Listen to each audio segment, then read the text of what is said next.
Shalom saudaraku yang dikasihi oleh Tuhan. Selamat hari Minggu. Senang sekali kita dapat berjumpa kembali bersama-sama di dalam hadirat Tuhan. Kita merasakan kasih-Nya yang begitu besar menjamah kita. Saudara-saudaraku, mari kita persiapkan hati kita untuk mendengarkan renungan firman Tuhan pada hari ini. Nah saudaraku, kita percaya bahwa Tuhan yang memberikan kita kesempatan untuk dapat meninggikan, menyenangkan hati Tuhan lebih lagi. Mari kita satukan hati untuk berdoa. Bapa kami yang di surga, sungguh kami bersyukur Tuhan buat kasih-Mu yang begitu besar yang kami rasakan saat ini dimanapun kami berada.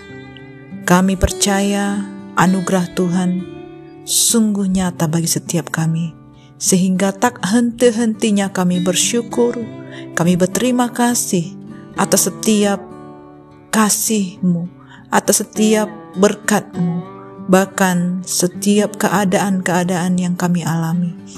Terima kasih Bapa. Dan saat ini kami rindu lebih dalam lagi untuk mendengarkan firman-Mu. Urapi kami, ajar kami, bahkan kami percaya kami memiliki hati yang taat sepenuhnya kepada firman Tuhan. Terima kasih Bapa, kami siap mendengar firman-Mu hanya di dalam nama Tuhan Yesus. Amin. Saudaraku, kita akan belajar firman Tuhan pada hari ini dan judul Tidak Tahu Berterima Kasih. Firman Tuhan ini tertulis di dalam Yeremia 5 ayat 1-9. Mari kita buka Alkitab kita bersama-sama. Kita akan membacakan setiap ayat yang ada di dalam pasal ini. Hukuman Tuhan tidak dapat dielakkan. Lintasilah jalan-jalan Yerusalem, lihatlah baik-baik dan camkanlah. Periksalah di tanah-tanah lapangnya. Apakah kamu dapat menemui seseorang? Apakah ada yang melakukan keadilan dan yang mencari kebenaran? Maka aku mau mengampuni kota itu.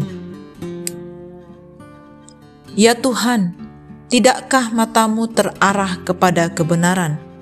Engkau memukul mereka, tetapi mereka tidak kesakitan.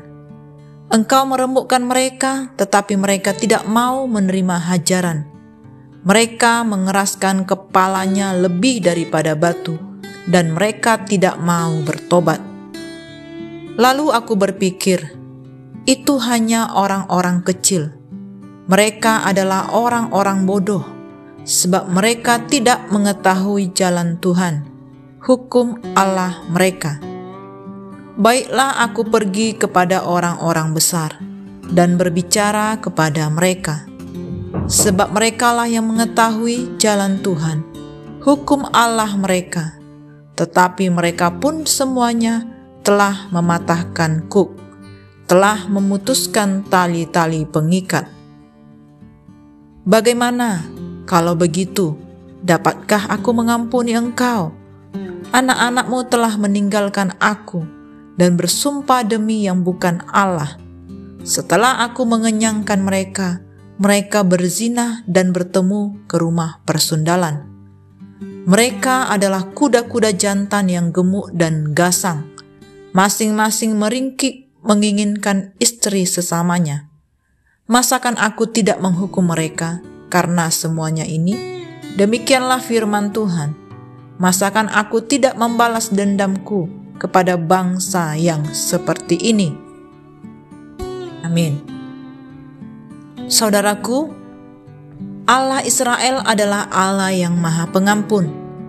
Kenyataan ini kita dapati sejak peristiwa kejatuhan manusia di dalam Kejadian 3. Namun, Allah juga Maha Adil sekaligus Maha Kasih.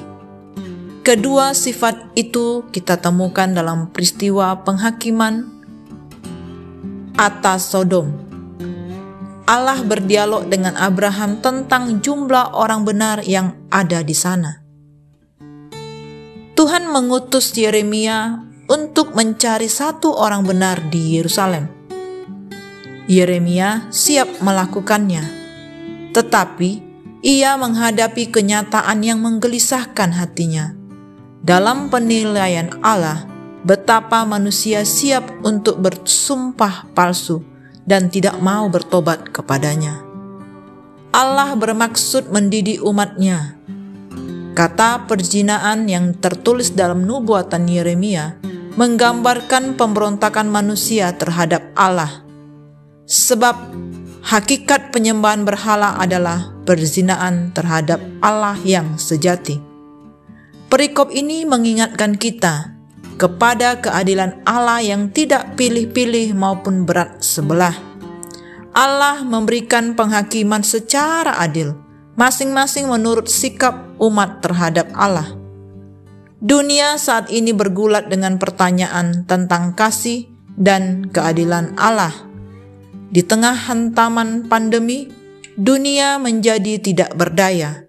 Meskipun berhadapan dengan ketidakberdayaan, kita tidak boleh melupakan Allah. Sebab Dia yang menciptakan dunia ini, Dia yang memelihara semesta, Dia juga yang mengenali setiap hati dan diri manusia. Allah mencari pribadi-pribadi yang siap mengakui kebenarannya dan melakukan keadilan menurut kriteria yang telah ditentukannya. Inilah anugerah. Sesungguhnya Allah berkenan memberikan kasih-Nya kepada kita meskipun kita tidak layak untuk menerimanya. Hanya dengan menyadari kebesaran, kasih, dan keadilan Allah, orang percaya kita akan dapat memberi respon secara tepat.